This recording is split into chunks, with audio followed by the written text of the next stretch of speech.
Şu an canlı yayına bağlandık. Great. Sesim geldi mi? Canlı yayındayız şu an. Ben gidiyorum. She said bye. All right. Well, bye.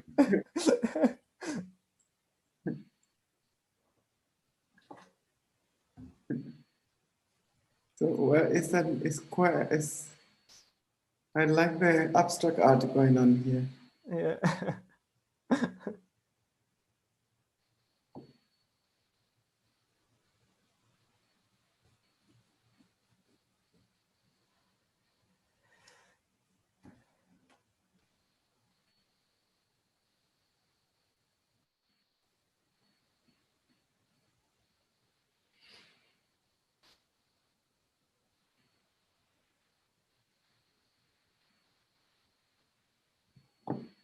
So I'll just wait for her to tell me to begin, and I'll begin. Right. That's good. Thank you so much for this. It's nice to be part of it. Thank you indeed.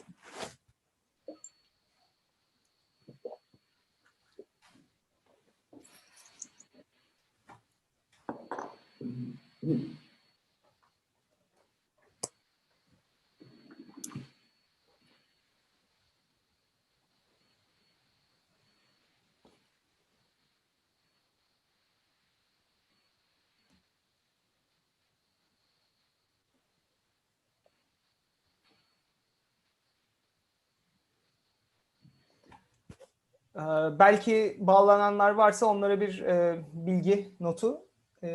Biraz daha dinleyici sayımızın artmasını bekliyoruz. 2-3 dakikaya tamamen başlarız. If there's anyone who's already tuned in, just an update.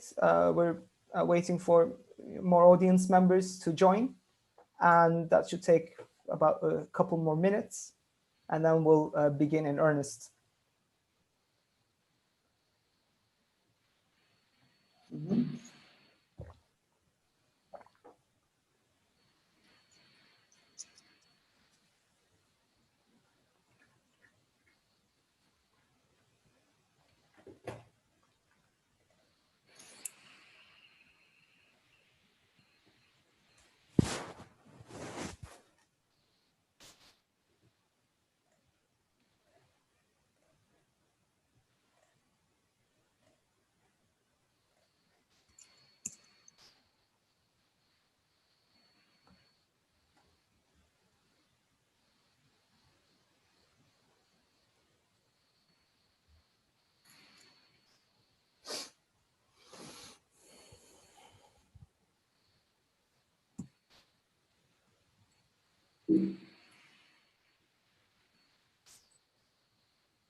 Waiting for a connection.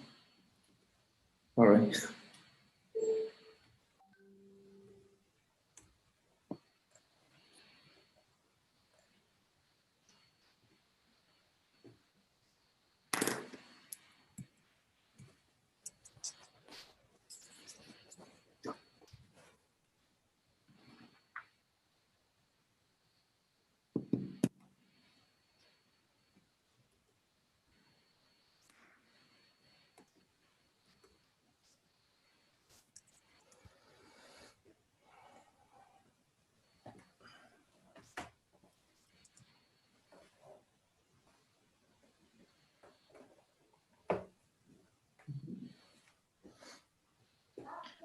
Eray, başlayabiliriz.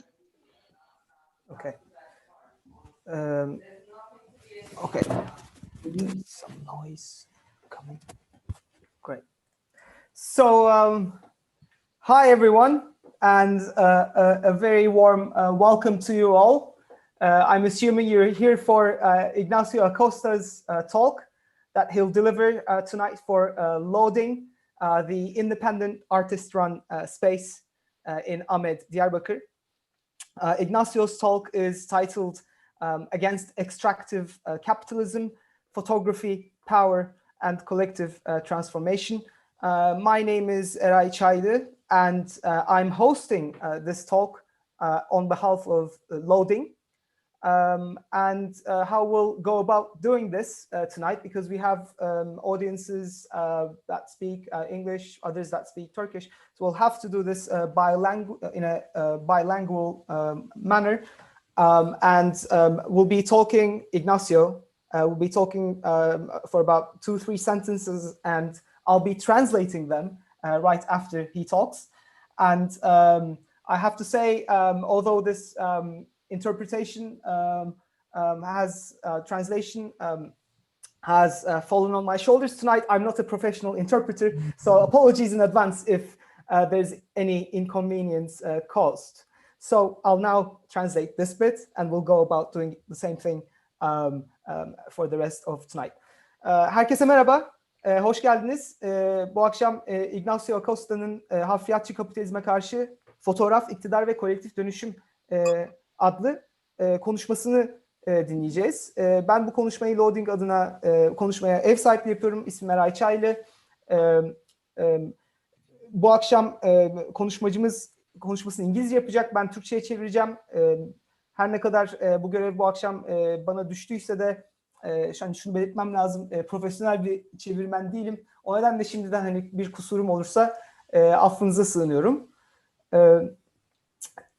This talk that Ignacio will deliver is part of a larger project. It's actually a part of the public program of this project that we're running at Loading. It's called, the project is, it's a series of workshops, and it's titled The Violent Ecology of Photography. Now, as part of this public program, we've already hosted Shoair Mavlian as our first speaker. That was about a month ago. Shoair Mavlian, who's the director of PhotoWorks in Brighton, UK. And tonight's talk by Ignacio Acosta is our second talk. Now, just before Shoair's talk, I had already done an introduction into the project, so I won't repeat that again. I would just like to direct you all to that video that is obviously on YouTube, on Loading's YouTube channel. If you would like to find out more about the kind of framing of the larger project titled The Violent Ecology of Photography. Just maybe as a really brief kind of description, we could say that the project seeks to explore the link between violence, ecology, and photography as not just something for photography to document or represent, but actually as a methodological question. So it's interested in the ways in which the relationship between violence and ecology actually permeates the methods, the techniques, the technologies used in photography. So that's just a brief description. Bu akşamki konuşma aslında bir kamusal programın parçası ve bu kamusal programa halihazırda Shoair Mavlian'ın konuşmasıyla başlamıştık yaklaşık bir ay önce. PhotoWorks adlı kurumun, İngiltere'deki kurumun direktörü kendisi. Ve bugünkü konuşma Ignacio Acosta'nın konuşması ikinci konuşmamız bu kamusal program kapsamında. Kamusal program bir projenin parçası ve projenin başlığı fotoğrafın şerit ekolojisi. Bu projeyle ilgili çok fazla bugün bilgi vermeyeceğim, çünkü zaten bu bilgiyi Shoair'in konuşmasından önce vermiştim. Burada sadece herkese şunu hatırlatmak isterim. Loading'in YouTube kanalında Shoair'in konuşmasına ulaşabilirsiniz ve orada bu projemizle ilgili daha detaylı bilgi verdiğimden yine o konuşmanın başına, girişine bakmanızı buradan hani salık veririm, tavsiye ederim. Sadece şunu söyleyeyim çok kısaca bir bilgi olarak. Fotoğrafın şiddet ekolojisi başlığını taşıyan projenin işte başlığındaki 3 kavram olan fotoğraf, ekoloji ve şiddet arasındaki ilişkiyi sadece fotoğraf üzerinden temsil edilecek, belgelenecek bir konu olarak değil, aslında fotoğrafın yöntemlerine, teknolojilerine, tekniklerine, metotlarına da sirayet eden, yani metodolojik bir mesele olarak da ele alma niyetindeyiz. Böyle kısaca bir hani hatırlatma yapayım, projenin geneline dair bir bilgi vermiş olayım. Ve daha fazla lafı uzatmadan aslında Ignacio ile ilgili daha çok bilgi vermek isterim. Okay, so I'll introduce Ignacio. Ignacio Acosta is a Chilean-born, London-based artist and researcher working with photography and film in places made vulnerable through the exploitation of ecologies by colonial intervention and intensive capitalization. He works with interconnected research projects that involve extensive fieldwork, investigative analysis, audiovisual documentation, and critical writing on sites and materials of symbolic significance. Acosta focuses upon resistance to extractivist industrial impact on valuable natural environments, and through technologies of seeing, he develops work towards the generation of meaningful visual narratives. He uses bird's eye view of the drone to monitor the negative impact of extractive industries. Over the last 10 years, he has devoted his work to the understanding of sites and landscapes that, although often neglected, are of global significance.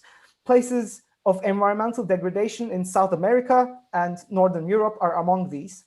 Through and through, he's carrying out investigative and ethical practices that contribute to vibrant collaborations with artists, historians, political activists, and indigenous peoples. For information on his exhibitions and ongoing projects, you could see and visit ignacioacosta.com. Acosta's talk for loading will tonight draw on his most recent exhibition, I believe, that's titled Archaeology of Sacrifice, that is located at the Zeppelin Museum in Friedrichshafen, Germany, to explore the relationship between politics of violence, ecology, and photography. Bugünkü konuşmacımız Ignacio Acosta, Şili doğumlu, Londra'da yaşayan ve çalışan sanatçı ve araştırmacı. İşlerinde fotoğraf ve film mecralarını kullanıyor. Giderek şiddetlenen kapitalizm ile sömürgeci girişimlerin ekolojiyi, sömürmesi sonucu savunmasız bırakılan coğrafyalara irdeliyor. Araştırma temelli projelerinde simgesel önemi haiz mekan ve malzemeler üzerinde sahada uzun süren çalışmalar, sorgulayıcı analiz, görsel işitsel belgeleme ve eleştirel yazı pratiklerini bir araya getiriyor. Acosta, hafriyatçı endüstrilerin değerli doğal çevrelere yaptığı etkiye karşı çıkan direniş pratiklerine odaklanır ve görme ve görselleştirme teknolojileri üzerinden anlamlı görsel anlatılar oluşturmaya çabalıyor. Kuş bakışı görünüm sağlayan drone adını verdiğimiz teknoloji, yani insansız hava aracı diyebiliriz buna. Bu teknolojiyi kullanarak hafriyatçılığın olumsuz etkilerini gözetim altında tutmayı amaçlar. Son 10 sene zarfında Güney Amerika ve Kuzey Avrupa'da gözden kaçabilen fakat global öneme sahip olan mekanları ve coğrafyaları kavramaya odaklanmıştır. Etik, araştırmacı ve detaycı bir pratik aracılığıyla yerli halklar, sanatçılar, tarihçiler ve aktivistler arasında işbirliklerini kolaylaştırmayı amaçlar. Yapmış olduğu sergiler ve sürmekte olan projeleri için kendi kişisel sitesi ignacioacosta.com adresine bakılabilir.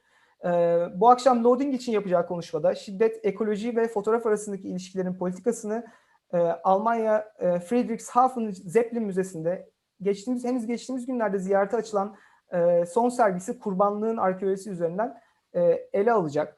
Before I leave the floor to Ignacio, let me just say thanks to Cengiz Tekin and Erkan Özgen, who founded and continue to run Loading, for giving us this space, and Loading's program coordinator Dicle Beştaş for her organizational help. Let me just say that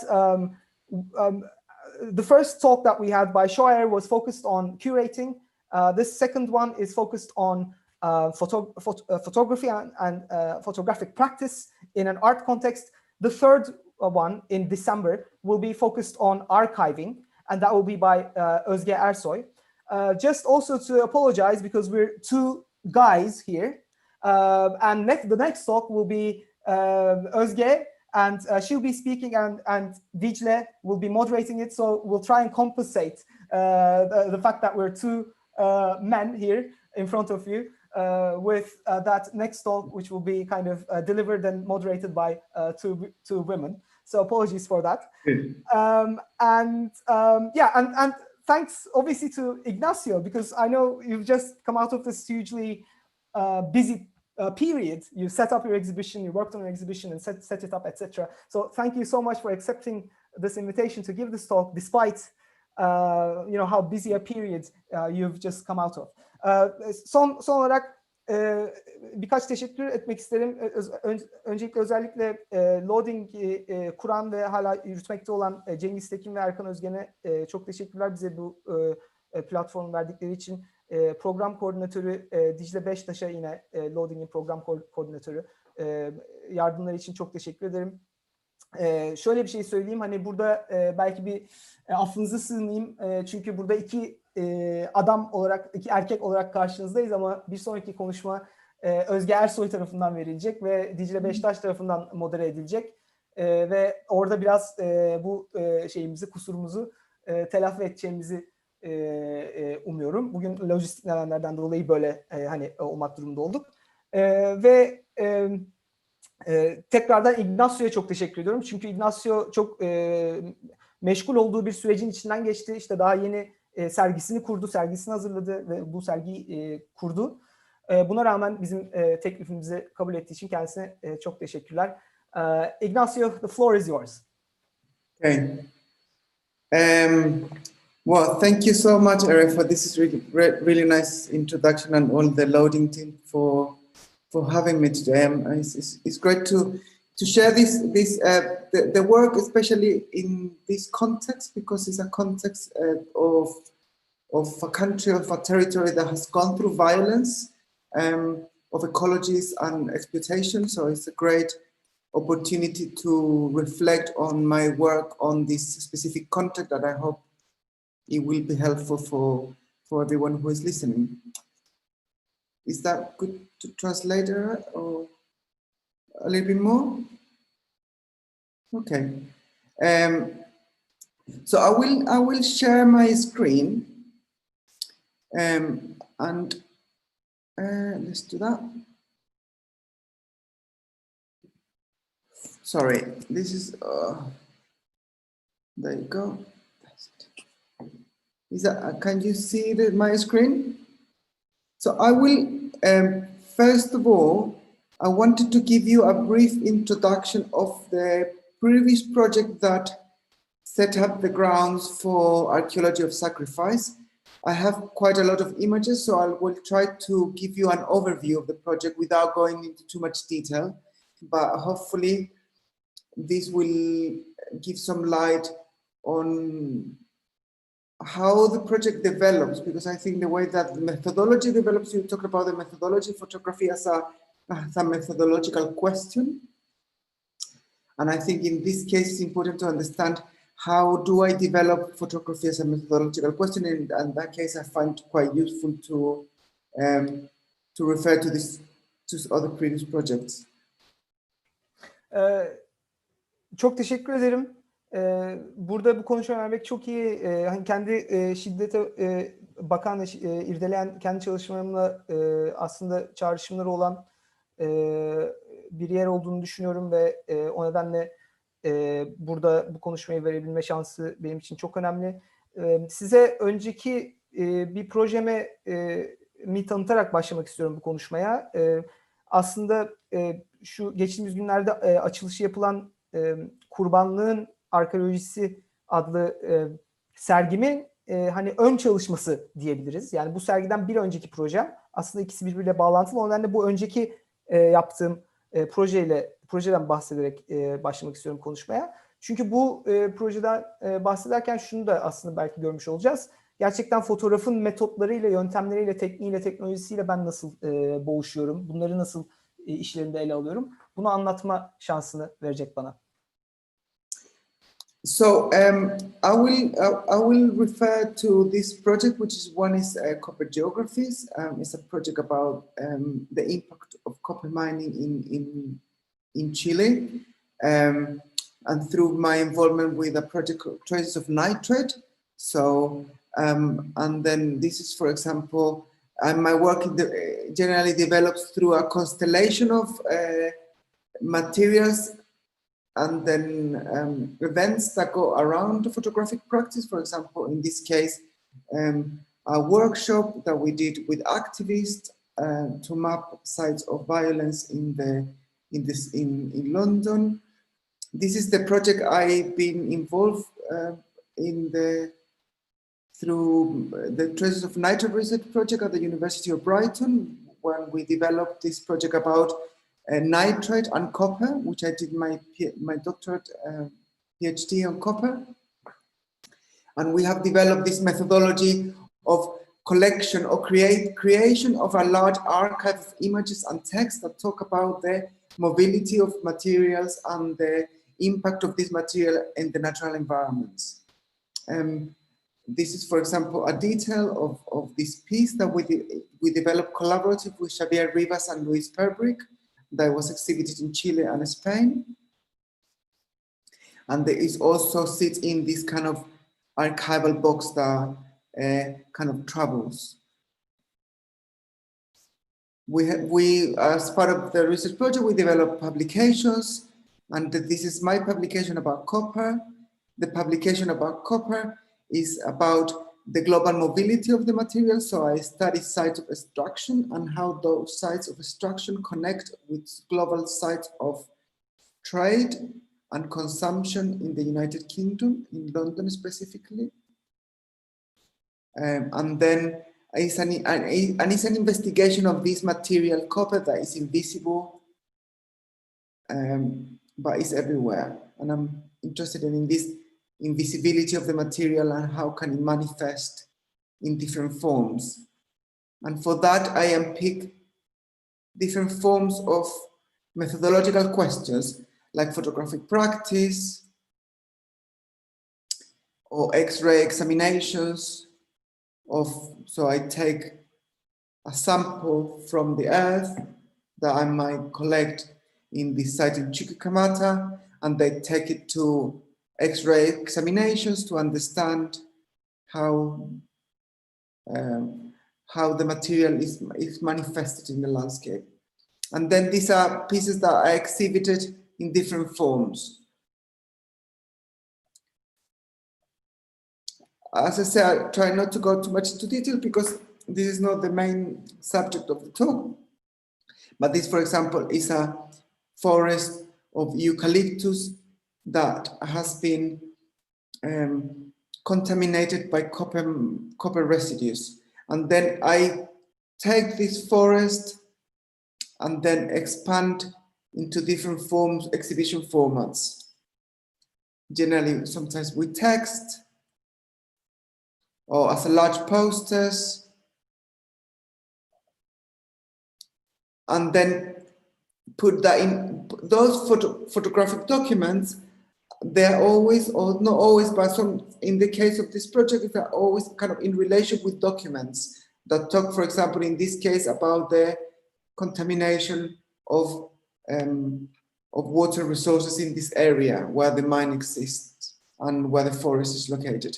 In the book also has this document. And okay. I think I should I should translate a bit. Yes, that's good. Şimdi evvelden yaptığım projelerin birinin adı bakır coğrafyalarıydı. Bakır madenciliği üzerine bir projeydi. Şili'deki bakır madenciliği üzerine. Daha sonra nitrat kalıntıları adlı bir proje yaptım ki bu ikisi yine birbirleriyle alakalı. Doktoramı İngiltere'deki Brighton Üniversitesi'nde yaptım. Tam da bu konu üzerine yaptım. Bakır madenciliği ve nitrat kalıntıları üzerine yaptım. Burada ilgilendiğim şey şuydu.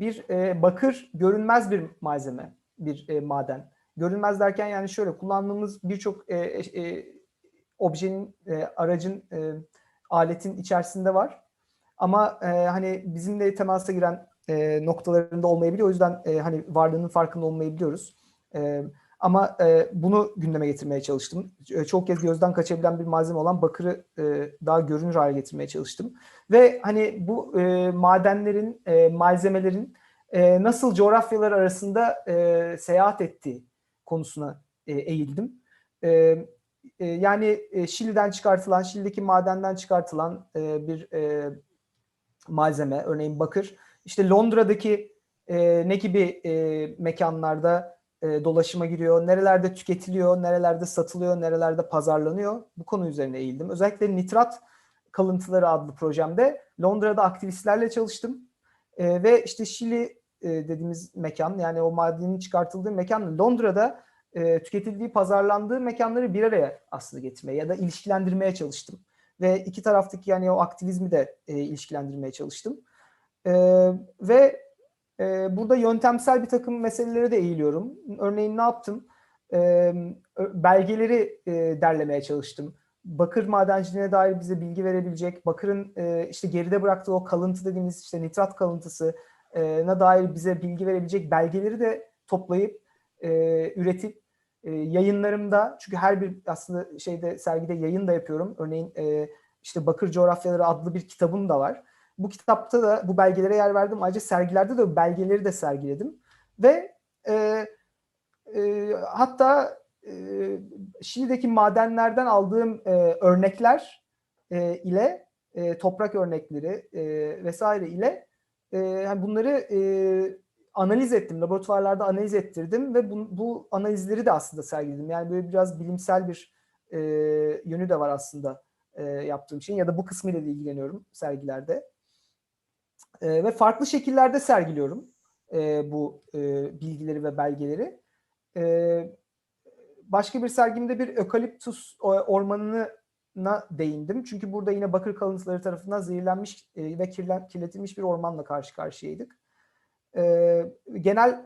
Genelde metin, belgeler, fotoğraf elbette, video ve geniş posterler üzerinden bu meseleleri irdeliyorum sergilerde.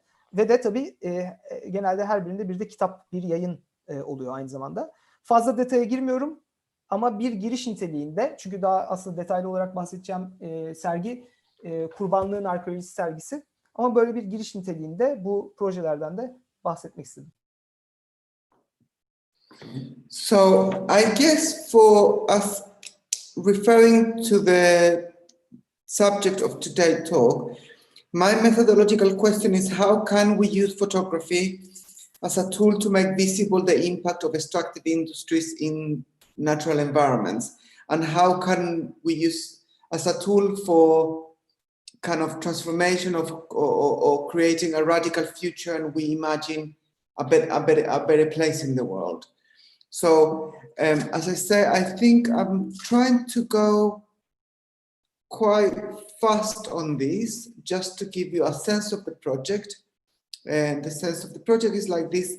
So photography took place in different sites of extraction or documented spaces where copper has actually traverses the world to Europe, and then sites of production or sites where they live in these painting collections, and talk about the details of how the copper exists in different worlds, in different places, like the London Metal Exchange. Then I create maps. I use Google Earth views to map the companies that trade with copper in the city of London. And then that works kind of are exhibited and published in different forms.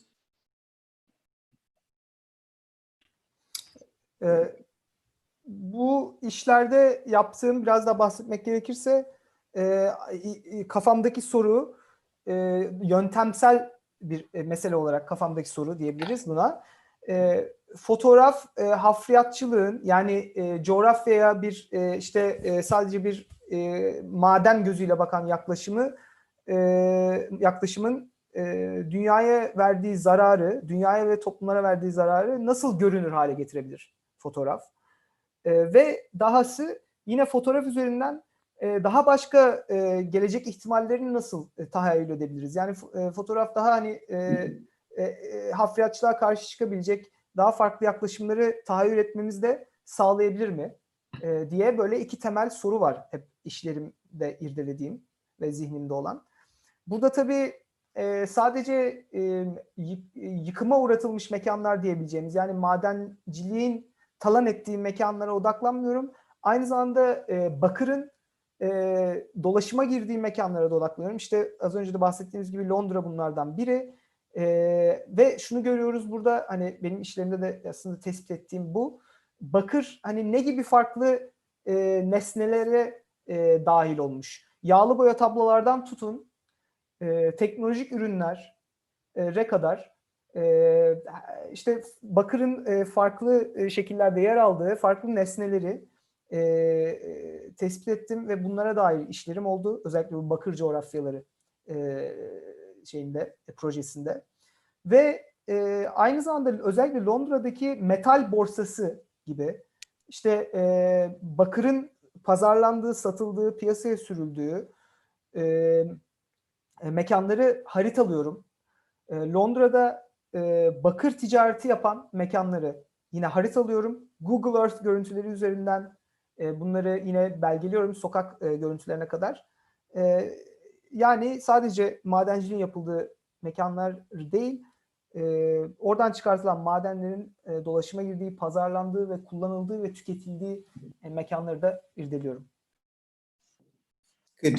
Thank you so much for the translation. I will then I will just very briefly talk. I think I'm going to show you this very 3 minutes clip of it's a teaser of this project, which is a film that I created for the Hasselblad Foundation in Sweden about the use of drone technologies in the context of protest against mining, intervention in Sami areas, which is the Sami areas are indigenous areas in the northern Sweden. And perhaps, Eric, would you like to translate that so then we see the clip? Şimdi 3 dakikalık bir klip göstermek istiyorum size. Bu da başka bir projeye dair. Bu klip aslında daha uzun bir filmin fragmanı. Ve filmin adı Drone Vision, Warfare, Surveillance, Protest ya da drone nazarı diyebiliriz buna. Drone görselliği. Savaş, gözetim ve protesto diye çevirebiliriz. Bu filmde İsveç'in kuzeyindeki Sami halklarının yaşadığı, Samiler aslında İsveç'in kuzeyindeki yerli halklar. Bu halkların yaşadığı yerlerde sürdürülen madencilik faaliyetini irdeledim. Ve özellikle drone teknolojisinin bu madencilik faaliyetini belgelemekteki imkanlarını araştırdım. Ve aynı zamanda böyle bir belgeleme faaliyeti üzerinden bu madenciliğe karşı protestonun da hani nasıl gündeme gelebileceğini araştırdım. Mm-hmm.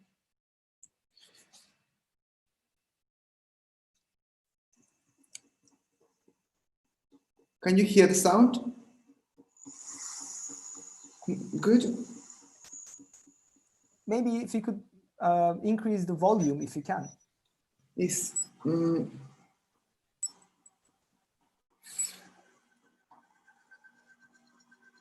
It's because the volume is gone. Yeah.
Se tu vengono come mig. Se ti mi tänks att jag saknar bas. Se till prästen att jag åkte fast. Se till Stockholm inget rädda mig. Se till din son att passa sig. Se till din dotter att skydda sig. Och se till folket att hylla mig. Se till sommaren att den är sen.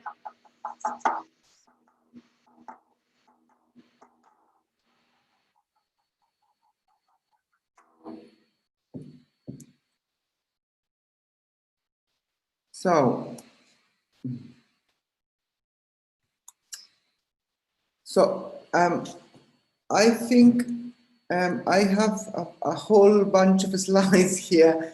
I don't think I'm going to go too much into detail, but just to give a very brief understanding, there is a copper mine, iron mine that that's planning to be open in a territory where Sami people are.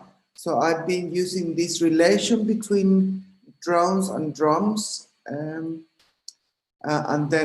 drones and drums, and both as tools for resistance. I've been interested in how drones are used in the context of indigenous protests around the world.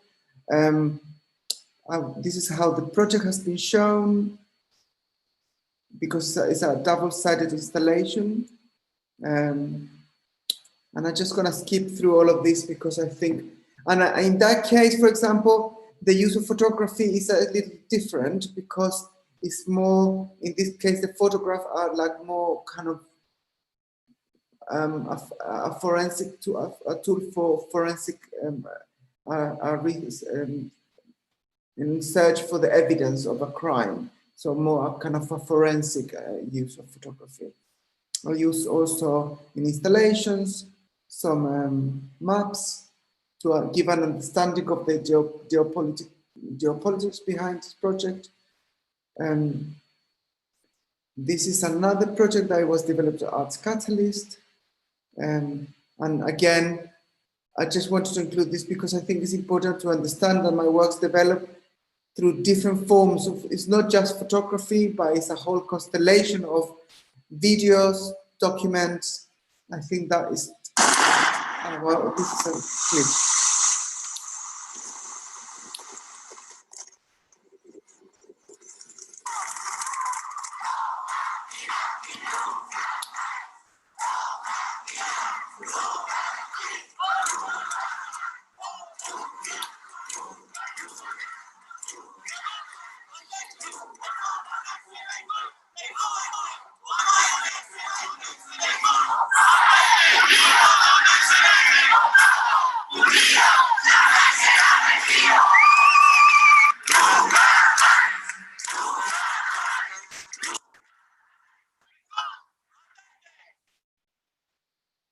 So that is a little clip I did for a activist network in Spain. Ignacio, there is some feedback from the audience who are saying, could you do like shorter bits of like in English and then translations, yes, like more frequent translations. So yes, I'll translate this bit. Burada birkaç tane slide var ama hepsini göstermeyeceğim. Özetle bu projede, İsveç'te yaptığım projede Sami halkının yaşadığı bölgelerdeki bir yine madeni, demir madenini ele aldım. Ve burada drone dediğimiz işte insan savaş araçlarıyla davulları kullandım. Çünkü hem dronlar hem davulların yerli halkların aslında direnişinde kullanabileceğini savunuyordum. Davullar zaten yerli halkın kendisinin yüzyıllardır kullandığı bir araçtı. Belki ben dronları da hani bu ortama bu denkleme katmış oldum. Burada çift kanallı bir enstalasyon çıktı bu çalışmanın sonunda. Daha sonra Arts Catalyst adlı Londra'daki galeride yaptığım sergide ise daha farklı bir, hani fotoğrafa daha farklı bir işlev yükledim denilebilir. Daha bir tanıklık ve kanıt üretme amacı dahilinde kullandım fotoğrafı. Aynı zamanda enstalasyon ve haritalama yöntemlerini kullanarak hep projelerimin arkasındaki jeopolitiği anlatmaya çalışıyorum. Ki hani ziyaretçiler bir coğrafi politik bağlama oturtabilsin benim gösterdiğim şeyleri. Hem video hem yine belgeleri birer sergi nesnesi olarak, sergilenecek nesne ve aslında enstallasyonların da parçası olarak kullanıyorum. Yani sadece fotoğrafla ilgilenmiyorum. Thank you. So then this next is so I was invited to create another project about a park in Chile which has been experiencing some mining exploration on their site, and that is the park. So this private park in Chile has received this installation of this mining monolith, they're called, or survey monuments, that help as markers to determine the size of mining exploration concessions. And I think perhaps you want to try to explain that because I think it's quite complex.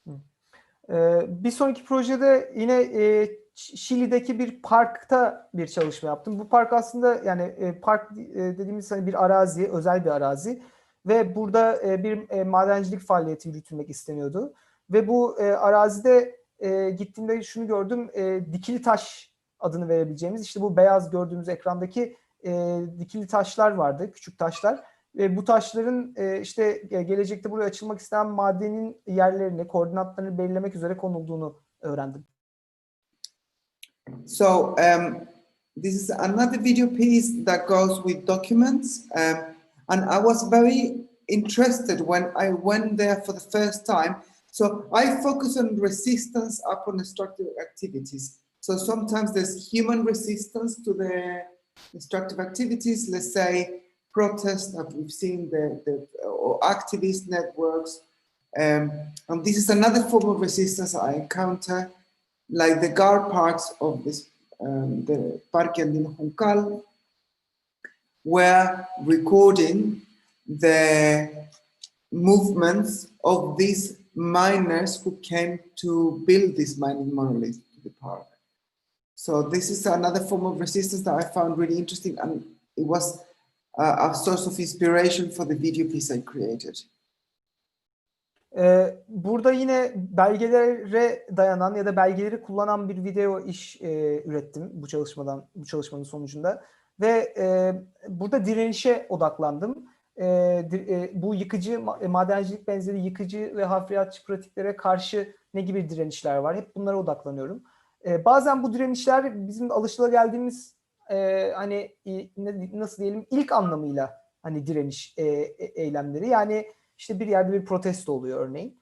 Ama bazen daha örtülü, daha belki gizli direniş diyebileceğimiz direnişler oluyor. Bunu da ben açığa çıkarmaya, daha görünür hale getirmeye çalışıyorum. Örneğin madencilerin, yani maden işçilerinin hareketlerini ben bir direniş formu olarak ele alıyorum. Ve bu maden işçilerinin hareketleri, bunların maden içerisindeki eylemlilikleri diyebileceğimiz bu faaliyeti de aslında bir direniş formu olarak ele alabilirsek yani neler olabilir, nasıl bir tahayyül ortaya çıkabilir diye de bir çalışmam var. Thank you. So, the guard parks, the park rangers have used photography as evidence for the construction, and I created this also archive of photographs and documents in collaboration with an activist called Thomas Dinges, that evidence this case that can be used within a legal framework, and then mixes like official documents, images, and aerial Google views of the exploitation of the exploration of mineral resources in this park. Can I ask you something, Ignacio? Sure. There's a term that you're using. I couldn't quite catch that. Car park? The park ranges, the car parks, or the park ranges, or Park ranges. And you said this is a private park? It is. Yes, it's a private park. Yes, it's like there's a conservationist in a family who inherited this really big piece of land. Okay. And who decided to create a park, but it's not a national park, but it's created. Okay. Burada park bekçilerine de odaklandım. Yani sadece maden çalışanları değil, maden işçileri değil, park bekçilerine de odaklandım ve bu ikisinin ilişkisine odaklandım ve Thomas Dinkes diye bir fotoğrafçıyla çalıştım ve yasal bir çerçeve içerisinde resmi dokümanlar nasıl aslında üretilebilir? Bu madende gerçekleşen faaliyet hani hukuk önünde, adalet önünde de hani sunulabilecek şekilde ele alınabilir mi diye merak ettik ve hem fotoğraf üzerinden hem belgeler üzerinden böyle bir çalışmamız oldu. Aynı zamanda havadan alınan görüntüler, kuş bakışı görüntüler yine ve yine Google görüntüleri, Google Earth benzeri mecralardan alınan görüntülerle de bu çalışmayı yürüttük. Yes, and then I always try to find different forms of exhibiting this work, depending on the space. So they're always kind of site-specific installations. So yes, so now I'd like to explain the project that you mentioned. There's a project of Archaeology of Sacrifice that is being shown currently at the Zeppelin Museum. This is the result of a scholarship I received from the ZF Art Foundation in Friedrichshafen, Germany. And then involves kind of a program for creation of a body of work and an exhibition at the museum. Would you like to translate or shall I carry on? Yani özetle çalışmalarımda hep farklı sergileme teknikleri kullanıyorum. Özellikle sergi hangi mekanda yapılacaksa mekana özgü bir şekilde ele almaya çalışıyorum ve yani o mekanın ihtiyaçları ya da kısıtları ya da potansiyelleri neyse ona göre ele alıyorum sergiyi. Şimdi Kurbanlığın Arkeolojisi adlı yeni açtığım sergime geçmek istiyorum. Biraz bundan bahsedersek Almanya'nın Friedrichshain şehrindeki Zeppelin Müzesi'nde sergileniyor. Yine burada ZF adlı, ZF yani adlı sanat kurumu tarafından, sanat vakfı tarafından fonlandı. Buradan aldığım bir burs tarafından fonlandı. So I don't know everyone has seen this, but I prepared a 3 minutes clip from the video that we will play now, just to give an insight. If you... Yine burada 3 dakikalık bir fragman size göstermek istiyorum. Tabii ki daha uzun bir video aslında bu sergide yer alan ama bunun 3 dakikalık bir kısmını göstereceğim.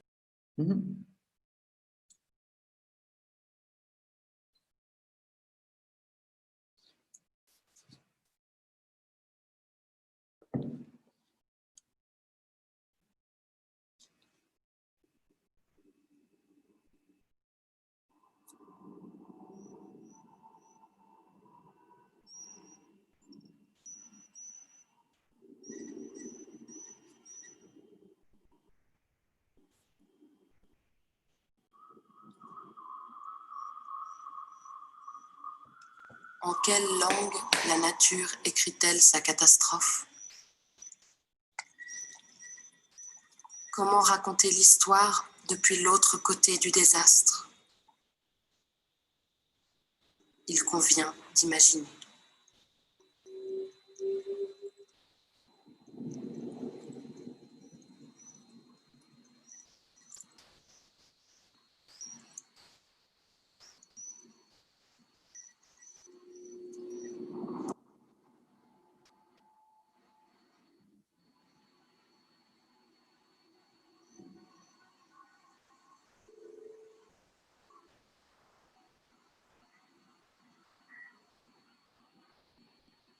roches barbent. Sa voix est dure.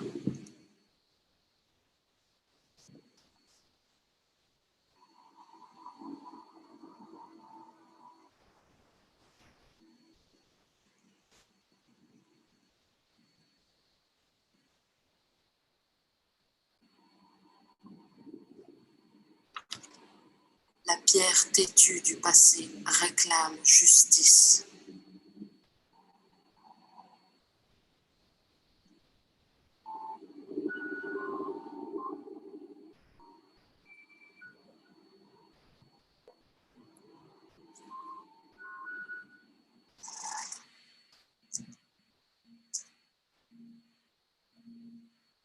Les roches sont les eaux.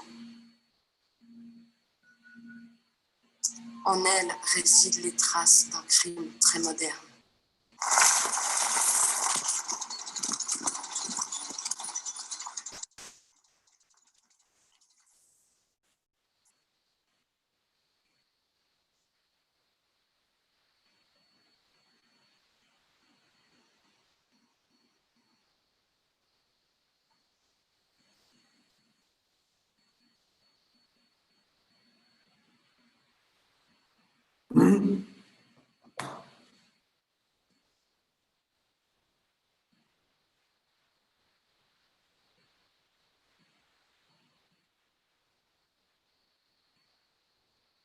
Il convient d'imaginer d'autres lieux.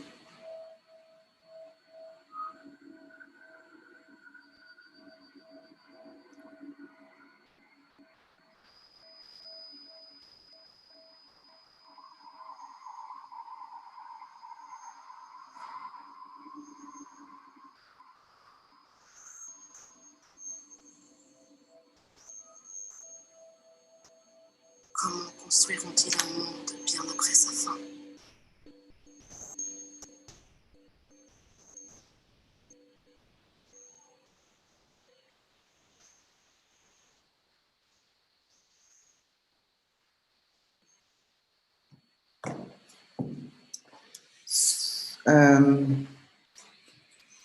So I'm going to, so the project started with, because of lockdown, I started the project with lockdown, and then I started to create, I was in a residency, artist residency in Switzerland called La Bec. And that is an artist residency that looks at the relationship between nature and technology. Because I couldn't travel anywhere, and I just got a new drone, I started to record the Lake Geneva, from the same perspective every day. So that was, I have hundreds of clips of the Lake Geneva at the same height. And at the time, I was introduced to this site, which is for mine, by Manon, who is a communication officer at the residency. And she explained to me the very particularity of this site, that it was a site where there has been an important archaeological discovery of the Celtic culture. And I think perhaps leave it up to them.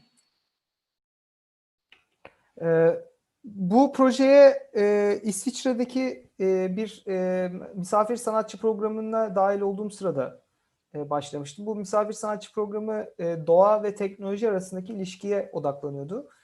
Tabii hani bu izolasyon, yani bu Covid nedeniyle kapanma meselesi, evlere kapanma meselesi süreci başlayınca hiçbir yere seyahat edememem gibi bir durum ortaya çıktı.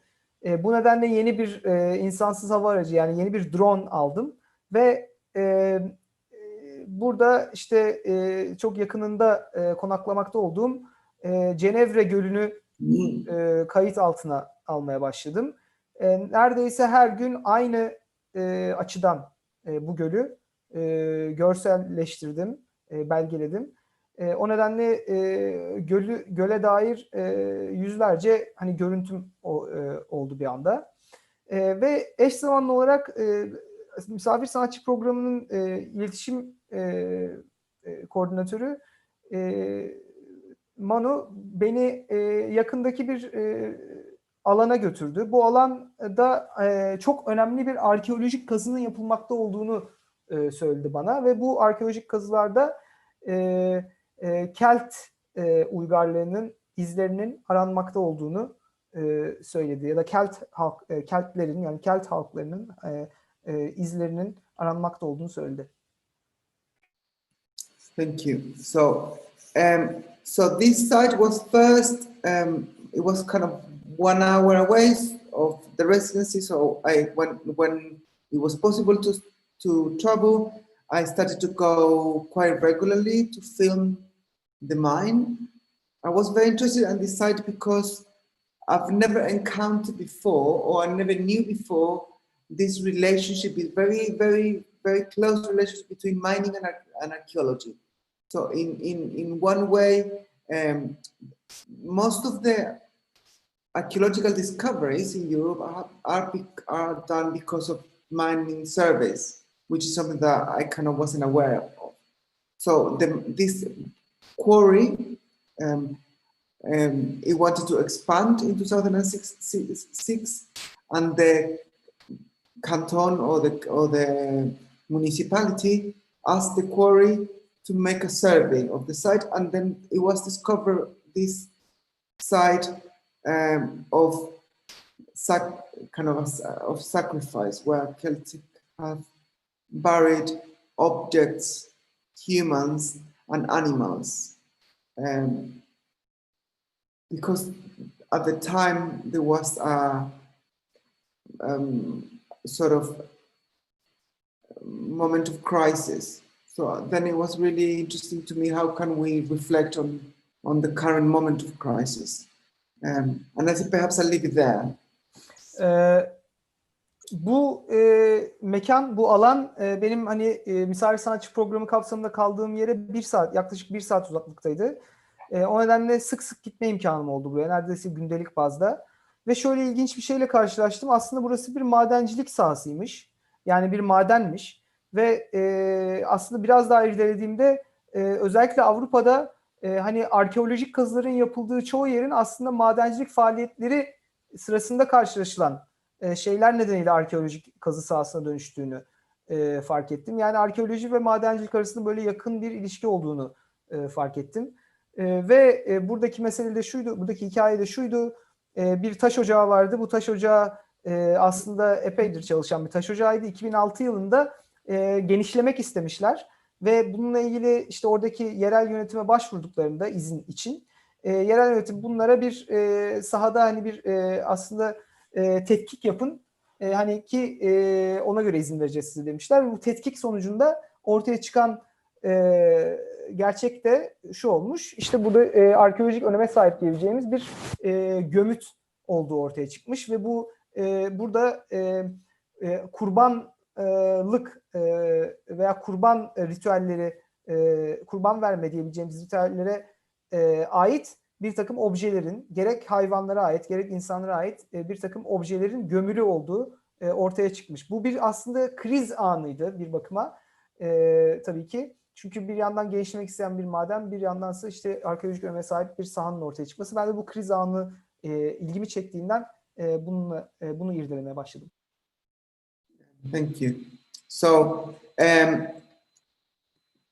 so that is the poster. That the poster is kind of being inspired by the site, by the picture. So then, the Celtic culture was supposed to have gone through a time of crisis, or it could have been, and it is believed that it was an invasion of Germans to the area. So they have offered humans, animals, and objects to the earth and exchange through guidance to this catastrophe. I was then interested in this kind of notion of sacrifice for ancient cultures. Is an offering, which means a gift to the earth, that it doesn't require anything in return, and how this idea of sacrifice has changed with today's extractive capitalism, which is mediated by the market exchange. So let's say we sacrifice the earth for having economic growth. So then this idea of sacrifice has shifted from being an offering to the earth. From now we have to sacrifice the earth for humans.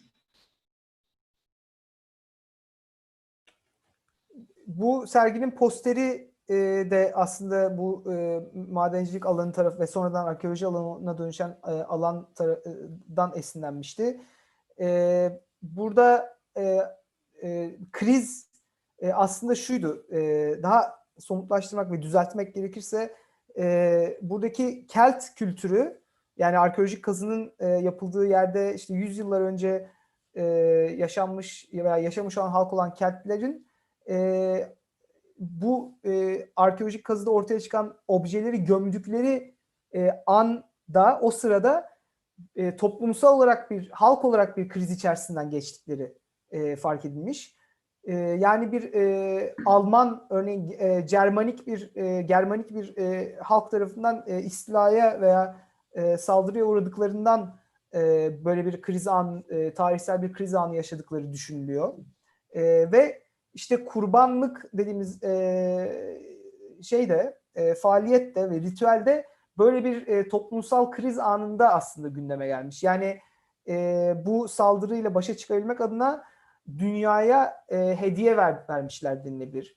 Burada benim ilgimi çeken kurban etme ritüeli ve kurbanlık kavramıydı.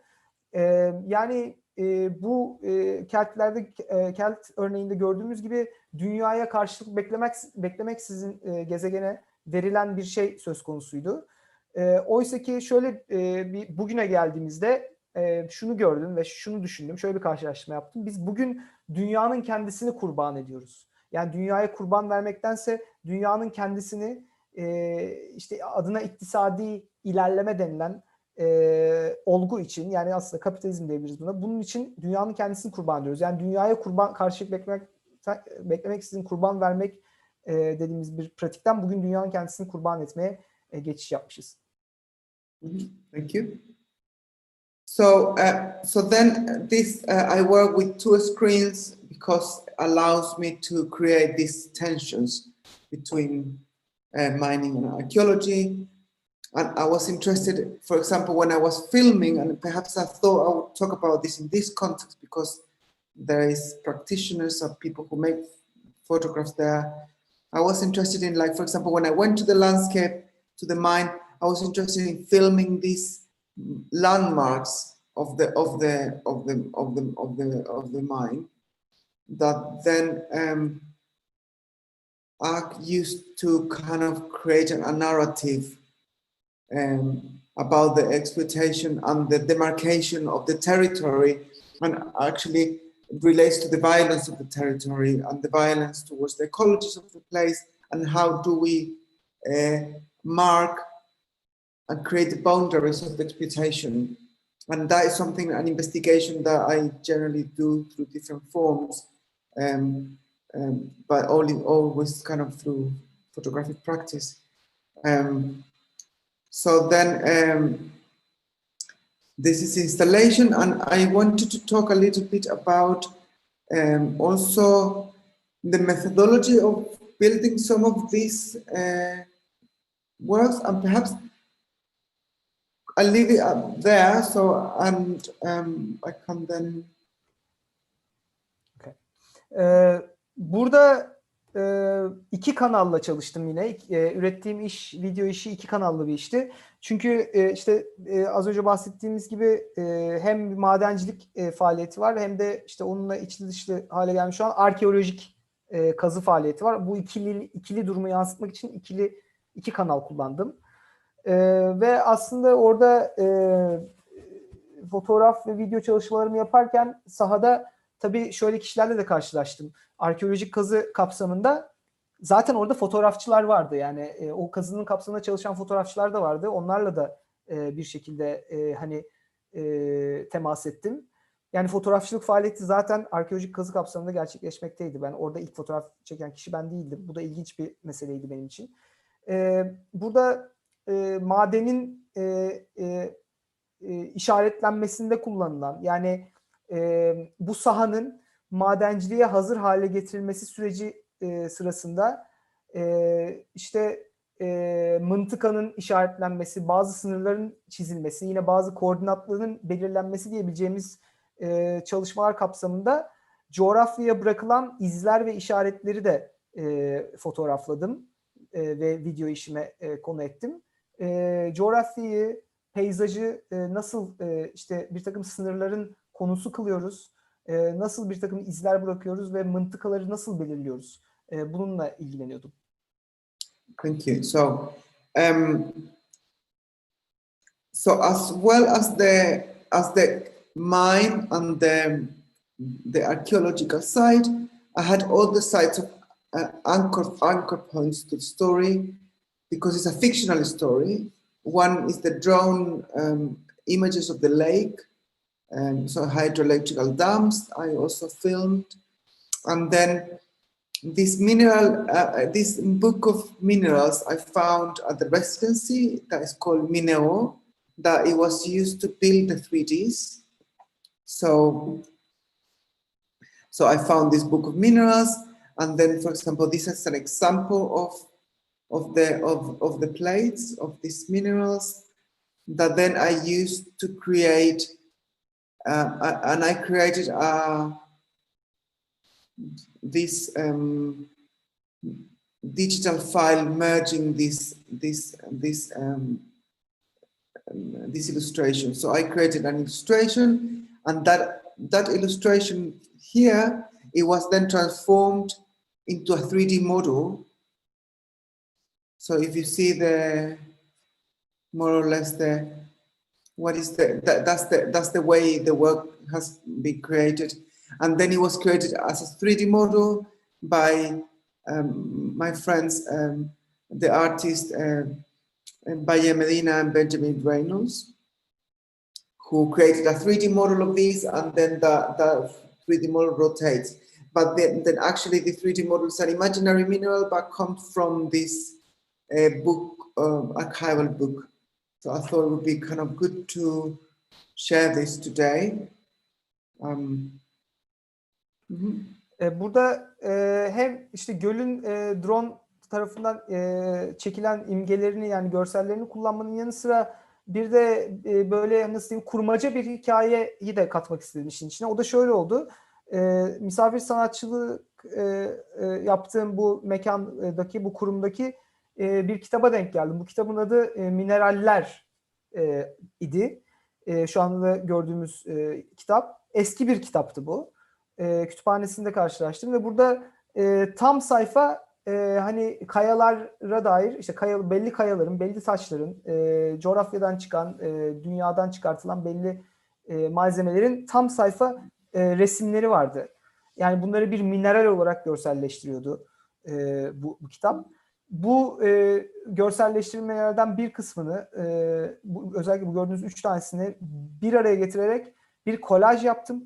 Sonra bunu 3 boyutlu bir modele dönüştürdüm ve aslında 2 sanatçı arkadaşımla çalıştım bu modeli yaparken.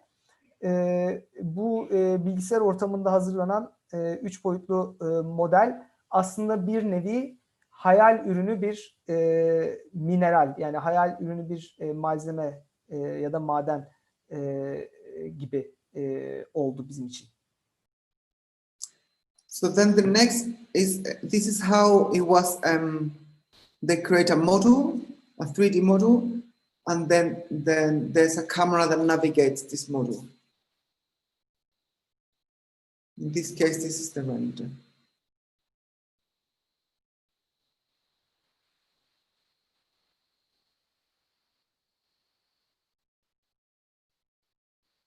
Burada da bu yaptığımız 3 boyutlu hani hayal ürünü mineral dediğimiz 3 boyutlu modelin içerisinde gezmeye imkan tanıyan bir kamera yerleştirdik aynı zamanda ve şu an onu izliyoruz.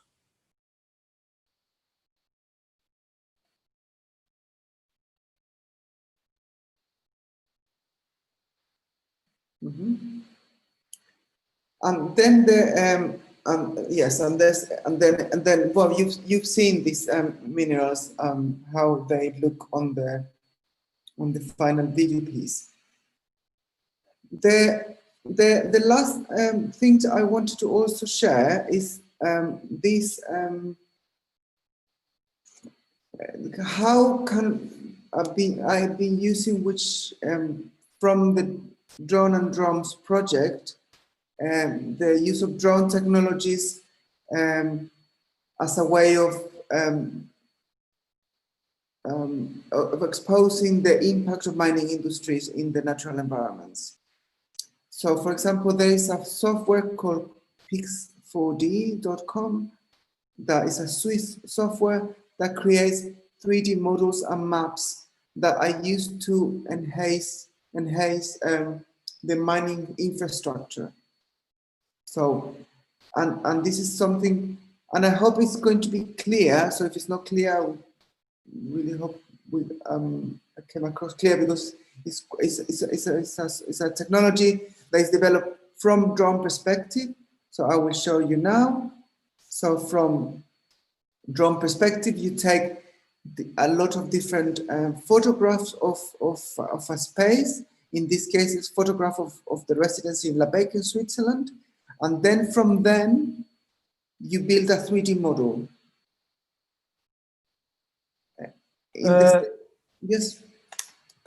Burada gördüğümüz bir drone teknolojisine dair bir platform, pix4d.com adlı sitede madencilik faaliyetlerinde kullanılan bir görselleştirme teknolojisine erişim sağlayabiliyorsunuz ve burada işte dronlar tarafından çekilen yüzlerce binlerce fotoğrafı kullanarak 3 boyutlu modeller, görsel modeller ve haritalar yaratılabiliyor.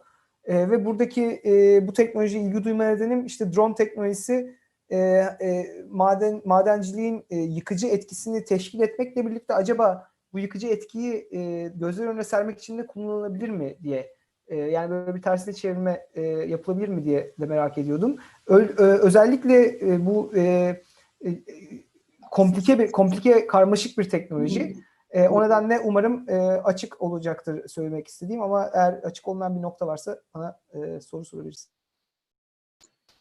So, for example, this is how we build there's a mining machine. The mining machine, in this case, I use the drone to photograph the mining machine from all around. I mean, this is a sample. There are like 200 photographs of the mining machine. So you photograph all the objects from all of different angles, and then you transform that to the software. You take that to the software, and the software builds an animation. So as the mining machine, the mining industry uses this technology to build better infrastructure.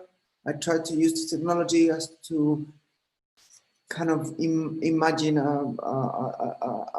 for example, in this case, these mining machines underwater. So it's quite a science fiction vision in which we're kind of trying to imagine this post-human world, I guess, but also to expose the impact of this mining industry. So this is built with this. This is a 3D model built from, it's called 3D model from photogrammetry perspective. When you say 3D model, Ignacio, you mean 3D model still based on, like, it's in a computer environment? Yes, not it's a computer-generated image built from a photograph from drone perspective. Okay. Burada bir madencilikte kullanılan bir makinayı ben drone teknolojisini kullanarak belgeledim. Normalde drone teknolojisiyle çekilen ve adına 3 boyutlu fotogrametri denilen teknoloji madenciliğin altyapılarını, yani madencilik amacıyla kullanılan altyapıları üretmekte kullanılıyor.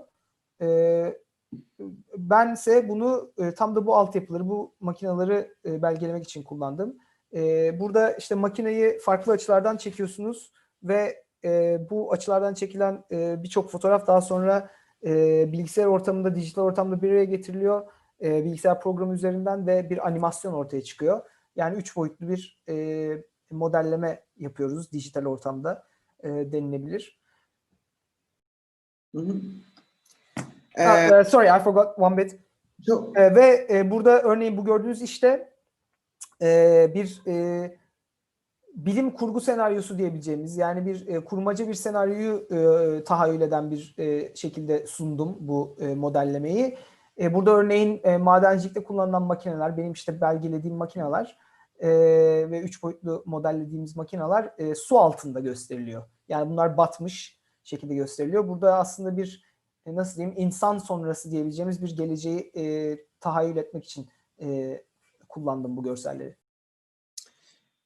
Because something that is quite interesting is like archaeology. In archaeology, 3D models are used. They kind of reconstruct the past through 3D models, and then I'm trying to use 3D models kind of to imagine a future. So it's a different use that in archaeology, which is always about the past, and I'm trying to build. I suppose I'm trying to think of how can we imagine a future through the use of the technology. Do you want to say that? So buradaki enteresan olan şeylerden biri sanırım şu. Arkeolojide 3 boyutlu modellemeler tabii çokça ve sıkça kullanılıyor. Fakat genelde geçmişi görselleştirmek için kullanılıyor arkeolojide. Ben ise kendi işlerimde geleceği tahayyül etmek için kullanıyorum 3 boyutlu modellemeleri. So then the same strategy was applied to this mining, to this rock with the mark, and I photographed this, in this case with the iPhone. So I photographed the rock. If this is the rock, I photographed the rock all around it, and then that was transformed into a 3D model that you can navigate and make float. Well, I'm working on the catalog at the moment, and it has some essays, but this is something that is not ready yet.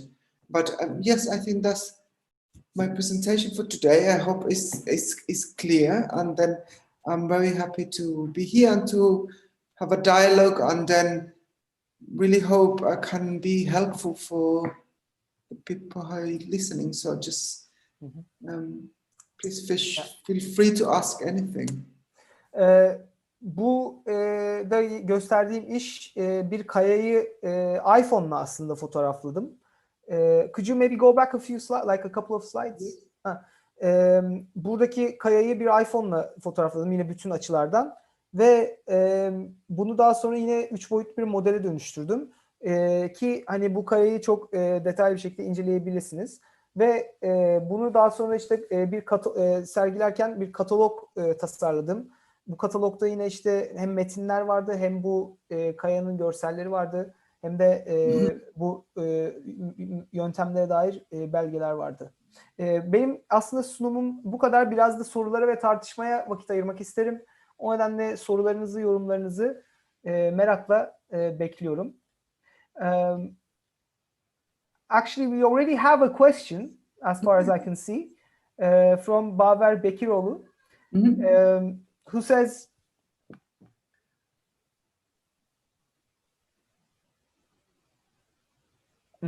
okay, do you think that archaeological digs, or the act of archaeological digging, which in the case you talked about, dug up objects that people gifted to the earth, as you said, centuries ago, and kind of takes them out of that context. Do you think this is, or is this not, in your opinion, similar to mining in a way? And yeah, I would not like my question to be kind of misunderstood. It's not a criticism. I'd like to hear your opinion, whether you think these two practices are similar. Yes, I mean, that's a very good question, and I would say a very good observation. More than, I mean, it's a very good observation, and there is a suggestion that the archaeology is a form of mining. There is two suggestions here that I don't make explicit because I'm no one to make a critique, but to the archaeological field. But there is a suggestion that this archaeology is a form of mining of extraction to the earth. And then the other question is like, more than a critique, is more a question to say, should those objects have remained where they are intended to be?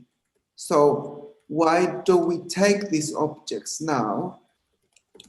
Would those objects have to be there where they intended?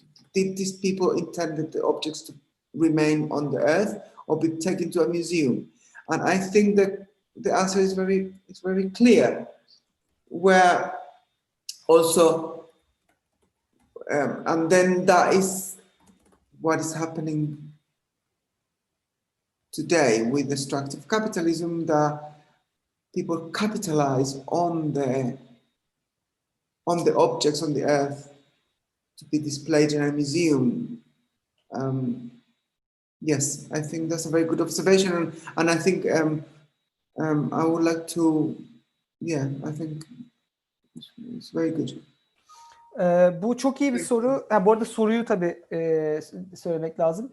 Baver Bekiroğlu'nun sorusu, geçmişte yaşamış insanların gömerek dünyaya hediye ettiği şeylerin sonradan arkeolojik kazıda ortaya çıkarılması durumunun madencilikten farkı var mıdır sizce? Sorum yanlış anlaşılmasın lütfen. Sanatçının bu konudaki fikirlerini merak ediyorum. Ignacio'nun yanıtı da şu oldu. Evet, kesinlikle çok doğru bir tespit. Arkeoloji için bir tür madencilik faaliyeti bile denilebilir. Bunu diyenler hatta var. Burada yani iki meseleden bahsediliyor. Şöyle, yani bir yıkıcılık anlamında arkeoloji de madencilik kadar yıkıcı bir faaliyettir diyenler var. Ama bir de böyle bir eleştirinin ötesinde şu soruyu soranlar var ve bence sorulmalı. Bu işte arkeolojik kazılarda kazılıp çıkartılan nesneler aslında belli halkların işte onları hani hediye ettiği yerlerden çıkartılıyor. Onlar aslında belki dışarıda olmamaları gerekiyor. Toprağın içinde durmaları, kalmaları gerekiyor. Örneğin çıkartılıyor, bir müzeye konuluyor vesaire. Belki de bu bir tür, işte bu da bir tür yıkıcılık mı diye bir soru da aslında sorulabilir ve önemli bir tespit. I'm wondering if we have any further questions. Başka sorusu olan var mı? İletmek isteyen iletebilir. Şu anda ben herhangi bir soru göremiyorum. O zaman ben bir soru sorayım. Maybe I would like to ask a couple of questions. I mean, first of all, thank you so much. This was so rich. Seriously, I've, tens of questions, and we don't have enough time for all of these questions. But maybe as a bigger question that kind of encompasses all the different questions I have in mind, I sense that you have a certain tendency or method. It's a method to how to put this. Kill the master using the master's tools. Kind of really hack and kind of appropriate and subvert the very instruments, tools, technologies that are used by the very industries that you're looking to criticize. Now, yeah, what are, okay, there are obviously a lot of potentials there, and we've seen some of that. But if we were to be a bit maybe more self-reflexive, and I'm not, when I say self-reflexive, I don't put this in a subjective way, as an individual way, but in terms of art, in terms of your field and practice, what might be some of the limitations, do you think? Or if you were to talk more about this kind of really interesting method, really interesting approach of trying to destroy the master using the master's tools, if that's a correct interpretation. Sure. If you would unpack this a bit further. Yes. Did you write that in the chat, or do you want to? No, I can translate it. Kendisine şöyle bir soru sordum. Kendisinin çalışmalarında şöyle bir yaklaşımı gözlemliyorum. Yani eleştirdiği endüstrilerin, bizatihi eleştirdiği endüstrilerin kullandığı araç ve teknolojileri kullanıyor. Yani bunları temellik ediyor, bunları kendisine mal ediyor ve bunları kullanarak tam da o araç ve teknolojileri aslında icat etmiş endüstrileri eleştirmeye çalışıyor. Şimdi bunun tabii ki birçok imkanı olabilir, birçok güçlü yan olabilir ve bunları gördük. Ama dedim biraz da eleştirel yaklaşırsan, hani iğneyi de kendine batırırsan, yani kişisel olarak değil ama bir sanat alanına doğru bir öz eleştiri yaparsan, bu böyle bir yaklaşımın, yani örneğin madencilik endüstrisinin kullandığı görselleştirme teknolojilerini, araçları kullanarak madencilik endüstrisini eleştirmenin açmazları, çıkmazları, kısıtları da var mı? Thank you. That's a very interesting question, because yes, you're right. I appropriate these tools that are used by the mining industry, but I recontextualize this tool in a sort of sensorial and aesthetic experience for the viewer that transform this into an experience that is meant to create an experience for the viewer that is not, because the risk, as you talk about the risk of the potentiality of, if I'm not wrong, is transform this into an advertising of the industry, right? You can there's like, for example, this Burtinsky work, which is like these highly aestheticized images of the mining industry that then they can be printed really big. So there's a potentiality of using these tools and create an aesthetic experience that could effectively fetishize the mine. So that's a risk. Can I maybe interject, because what you said really kind of made me think of this other maybe related question, which is audiences. Yes. So I guess just as much as the methods or technologies you're using are important, you know, perhaps something else that requires equal attention is for whom this exhibition is actually created. Maybe this is me kind of coming in with my own interpretation, but how you show the activists that you're collaborating with, etc. That made me think of, yeah, maybe, you know, there is a kind of audience. Of course, you know, there's the general art audience that you're speaking to inevitably when you're exhibiting in a gallery. But I think in your case, in particular projects, in a few of them that you showed, there's this kind of, there seems to be this activist audience as well. So maybe that is interesting. Maybe you could talk a bit about how, in your experience, how they have received and interpreted, or maybe used, these kind of visualizations that you've created using, you know, the so-called master's tools.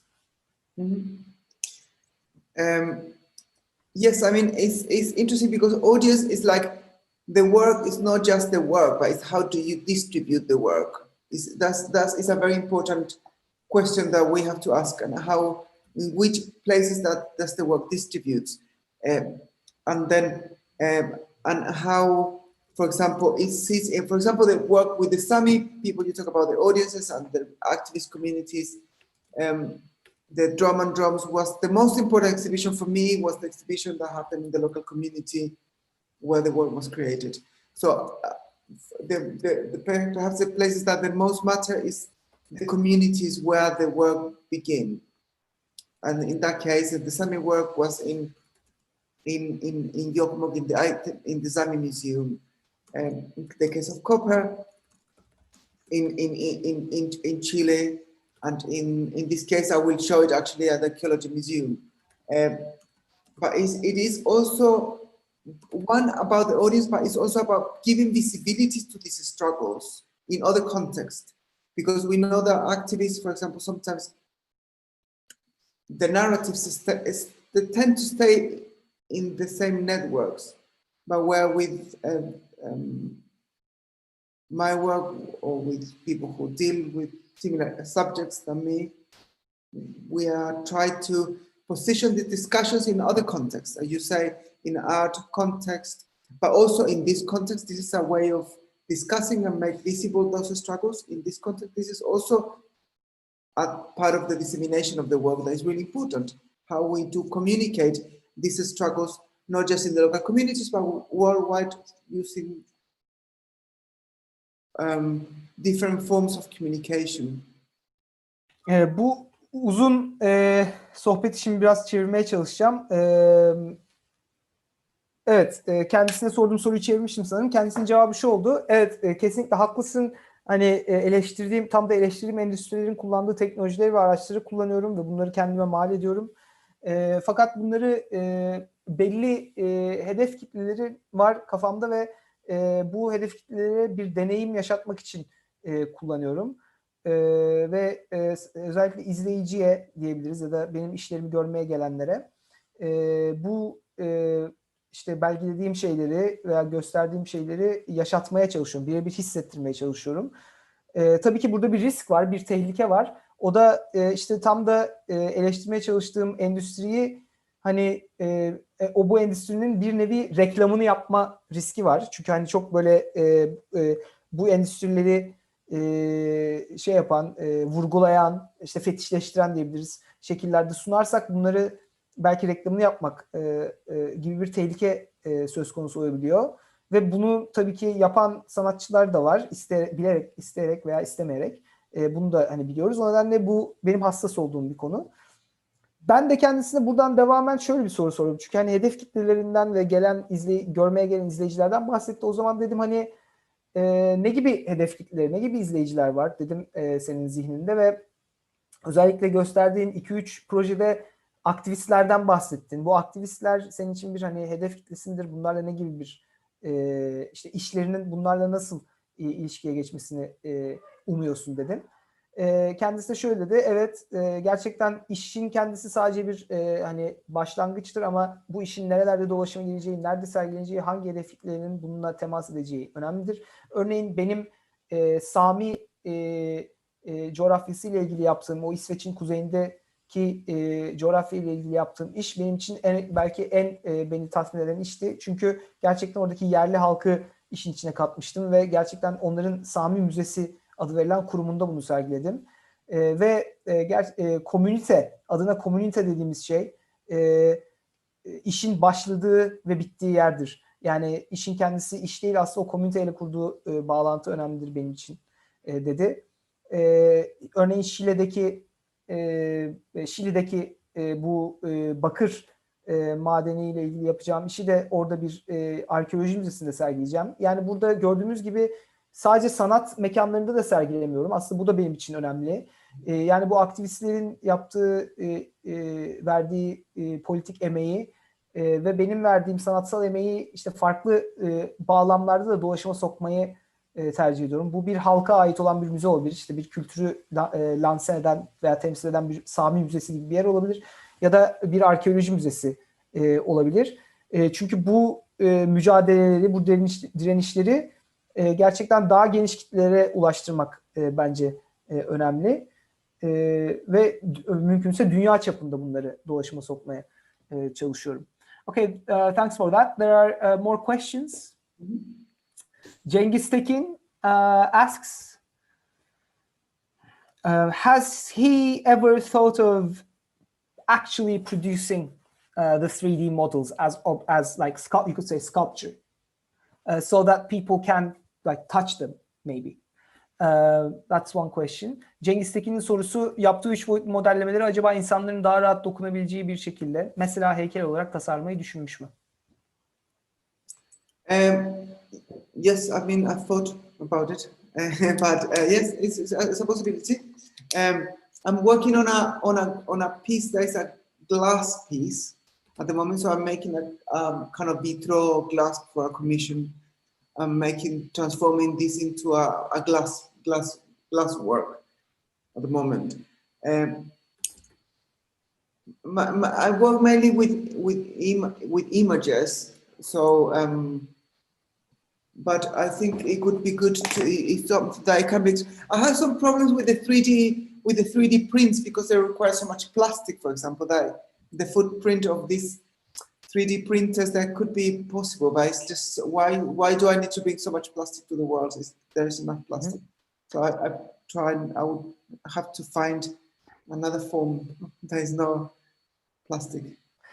Önceden düşündüm diyor bunu yapmayı. 3 boyutlu modellemeleri gerçekten fiziki olarak üretmeyi, bir heykel gibi. Ve hatta şimdi önümüzdeki bir projede, gelecekte yapacağım bir projede aslında biraz cam seramik malzemelerini kullanarak bu tarz bir şey yapma fikrim var. Ve muhtemelen yapacağım. Bunun haricinde şöyle bir çekincem oluyor. Bu 3 boyutlu yazıcılar bu iş için kullanılıyor genelde ve bunlar hep plastik kullanılıyor malzeme olarak genelde ve burada da işte şöyle bir ikilem ortaya çıkıyor. Hani çevreye dair bir iş yapıyoruz, çevresel ekolojik meselelere dair ama plastik hani kullanıyoruz gibi bir ikilem ortaya çıkıyor, bir çelişki ortaya çıkıyor ve bunu da hani yapmak istemiyorum açıkçası. O nedenle biraz şu ana kadar kaçındım. Another question. Sorry, before you read the question, actually this is something that for everyone to think about. I was in this photo festival in Norway recently, and a Norwegian book photo festival in Norway. And one of the conversations that was around between especially people who work with images and photographies is how can we decarbonize our artistic practice? Let's say, because there is a contradiction of some type, not contradiction, but there is an issue if you work with drone technologies to criticize the mining industries. Drones use a lot of metals within them. So there is a type of contradiction in the nature of using drones and making a critique of the industry. And I don't have the answer, but I think it's interesting for everyone to explore this question. It's like, how can we decarbonize our practice? Or is by traveling less or using different type of papers or exploring ways of making projects more local or more drawings instead of so much digital technologies. And it's something that is around actually in the discussion at the moment. Bu Cengiz'in sorusunun hareketle şöyle bir tartışma açıldı. Geçenlerde Norveç'teki bir foto festival ekibiyle görüşüyordum ve sohbetimiz esnasında şöyle bir mesele ortaya çıktı ki bunun birçok sanat çevresinde konuşulduğunu biliyorum. Sanatsal pratiğimizi nasıl karbonsuzlaştırırız? Yani karbonsuzlaştırma şu demek, işte plastikler örneğin çok fazla karbon salınımı yapan teknolojiler, metotlar, malzemeler, bunları sanatsal pratiğimizde nasıl daha az kullanırız? Çünkü bir şekilde çelişiyoruz yani irdelediğimiz ve eleştirdiğimiz şeyle diyor. Ve bu sadece bir şey meselesi de değil aslında. Hani malzemeyi kullanmak meselesi de değil. Dijital ortamlarda da, yani dijital ortamda bir şey yapıyorsak da aslında aklımızın bir köşesinde olması gereken bir soru. Çünkü işte az önce de bahsettiğimiz gibi, benim işlerimde irdelediğim gibi teknolojik aletlerde de bir ton metal kullanılıyor.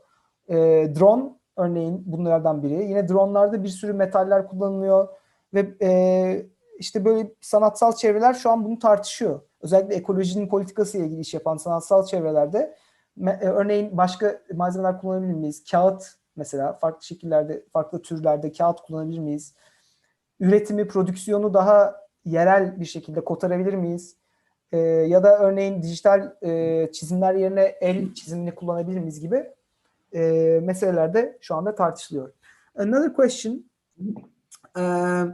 yesterday NASA took a piece from off of an asteroid. And this was presented as like a huge step for space mining, mineral, I guess, I don't know what the exact term is, but mining of space. Mining. Yeah, and humanity looks like it's going to start exploiting and extracting from space as well. Is he interested in this? How is he planning to document that? Soru Ümit Alptekin'den. Dün NASA asteroitten bir parça almayı başardı. Bu da uzay madenciliği için büyük bir adım. İnsanoğlu uzayı da sömürmeye başlarsa bunu acaba nasıl belgelemeyi düşünüyor? Well, that's a very great idea for a project, actually. I suppose it's open to everyone who wants to develop it, but it's a great idea. I haven't planned, but it could be an interesting project to talk about.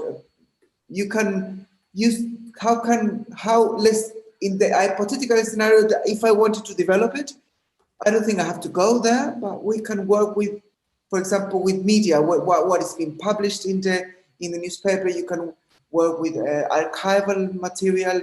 I could dig out newspapers, early newspaper that would talk about mining exploration.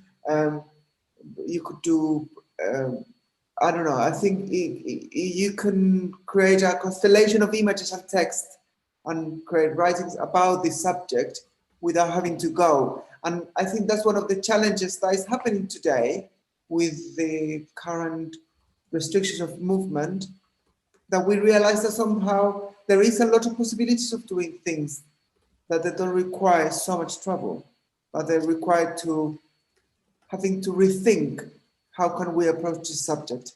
And before you translate, there's also interesting about as well as spatial mining. There's also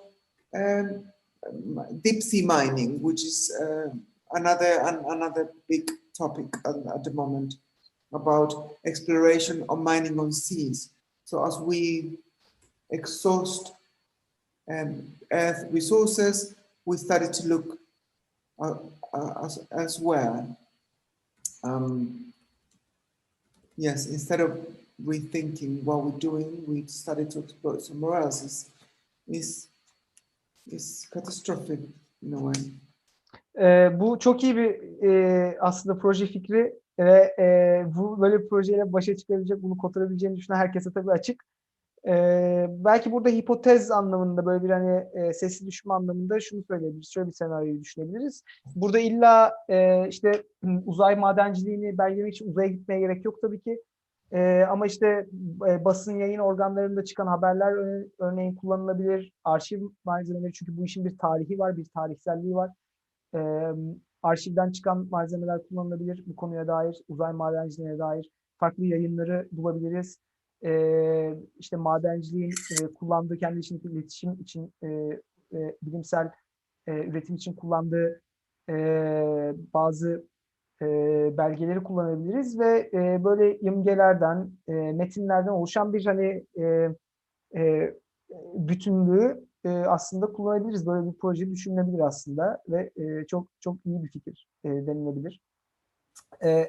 Ve bugün şunu söylemek istiyorum. Sadece işte madenciliğin hani yayılımı anlamında akılda tutmamız gereken sadece uzay madenciliği değil, aynı zamanda açık deniz ya da derin deniz diyebileceğimiz ya da okyanuslarda gerçekleştirilen madencilik.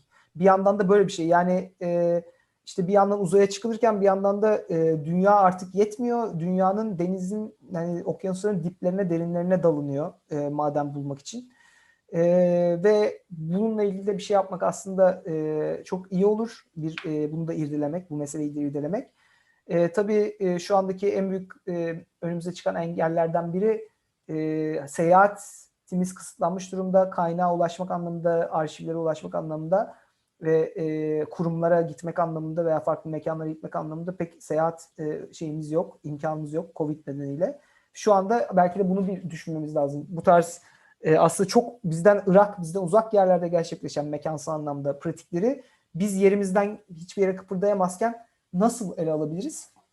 Üzerine düşünmemiz gereken sanatsal, yöntemsel bir soru.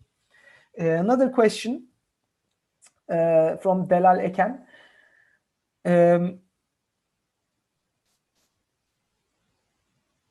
Okay. In the earlier works, if what we saw tonight was chronological, I noticed that there was more of a use of text, documents, photos, photography, and a kind of documentarian approach. And increasingly, I noticed that there's a more kind of imaginative, almost science fictional kind of approach. How does he see the relationship between these two approaches? What are the differences or similarities, or what's the conversation, let's say, between dealing with things that have actually happened and imagining new futures? Thank you. That's a super good, interesting question, and a very accurate observation. And I suppose my work starts with this use of photography as a way of capturing or understanding geographies and how geographies connect through the use of photography and text as I don't know the name of the person who wrote the question. Delal said with the use of Delal. Yes, with the use of text and rooted in a documentary tradition. I started to shift this tradition and use more fictional stories that because I'm doing also a shift to film. So because the film allows to be more imaginative, because documentary photography is very documenting the evidence, and I still use photography in that way. But film allows you to be more imaginative. But what is the thing that remains the same is that the works are accompanied by bodies of statements in which I reveal the problematics. So even if the latest work is very fictional, even with fictional text, as you say, Adela said, use science fiction, with poetry, much more like a sensorial experience, I would say, rather than a.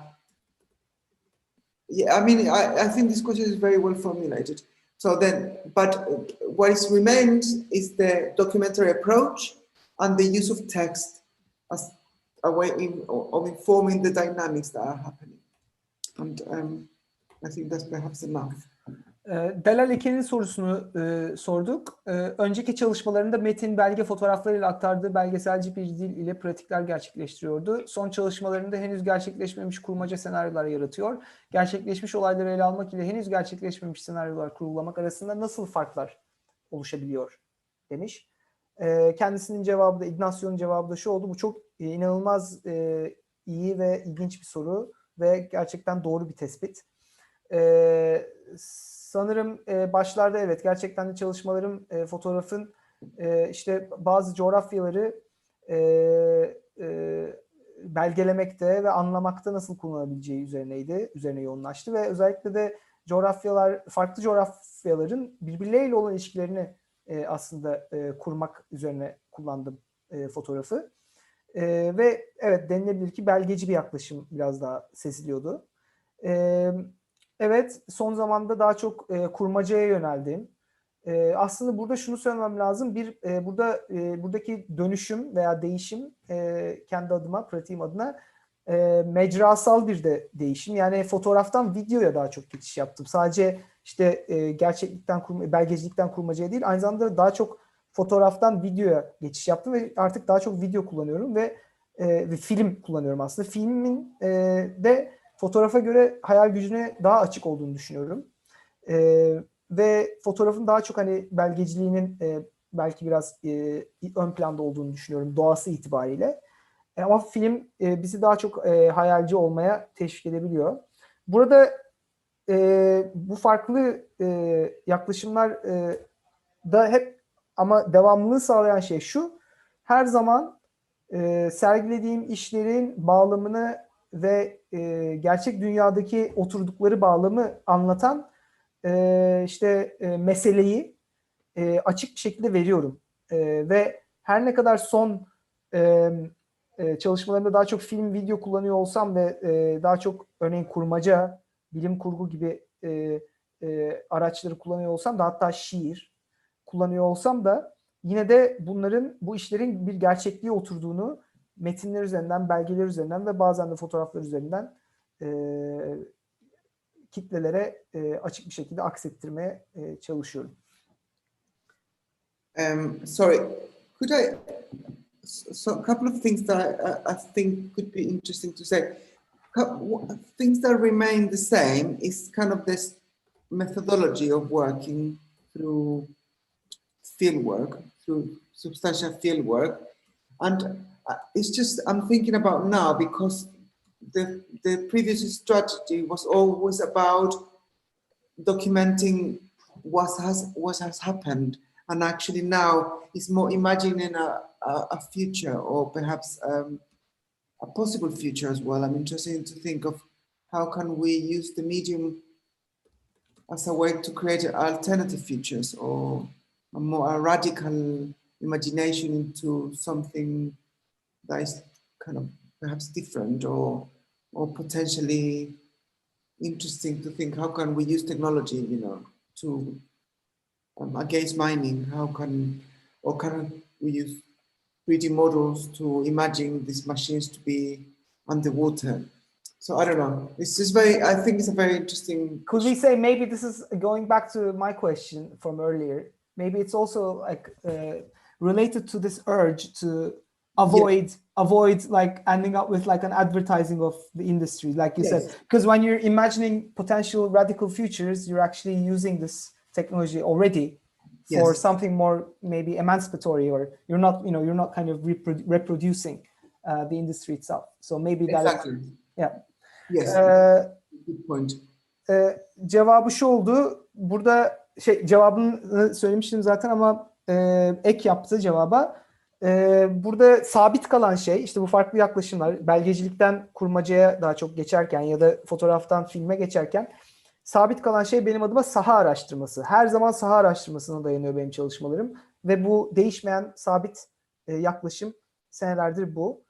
Ve ben de şöyle bir şey söyleyeyim kendisine. Belki de belgecilikten daha çok şeye geçiş yapmak, işte kurmaca gibi bir şeye geçiş yapmak, belki de işte o hani tam da eleştirdiği endüstrinin araçlarını kullanırken o endüstriye bir güzelleme yapma riskini bertaraf etmekle de alakalı olabilir mi dedim. O da evet dedi. Aslında farklı gelecekleri tahayyül edebileceğimizi göstermek de bu araçları farklı şekillerde kullanabileceğimizi göstermenin bir yolu dedi.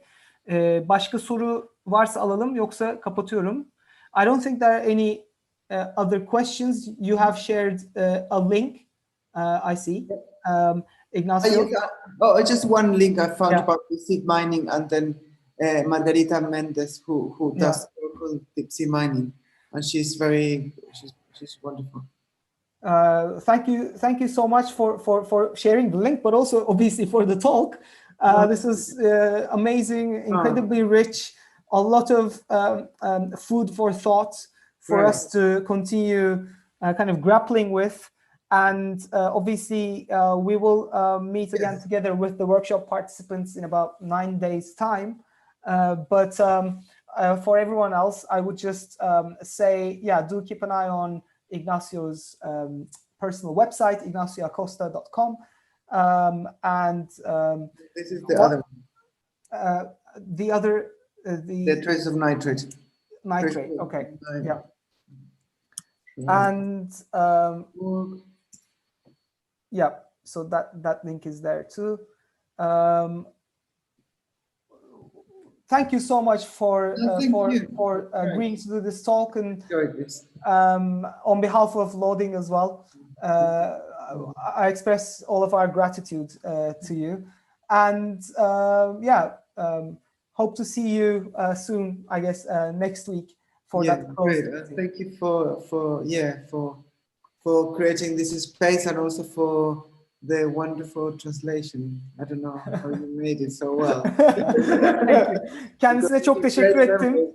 Amazing how you Kendisine çok teşekkür ettim Loading adına ve tabii ki biz kapalı atölye grubumuzda kendisiyle bir kere daha görüşeceğiz yaklaşık 9-10 gün sonra. Böyle meşgul olduğu bir zamanda da bize vakit ayırdı. Çok teşekkür ettim ve o da bizlere çok teşekkür etti böyle bir imkan sağladığımız için. Herkese iyi akşamlar diliyoruz. Good night everyone. Good night.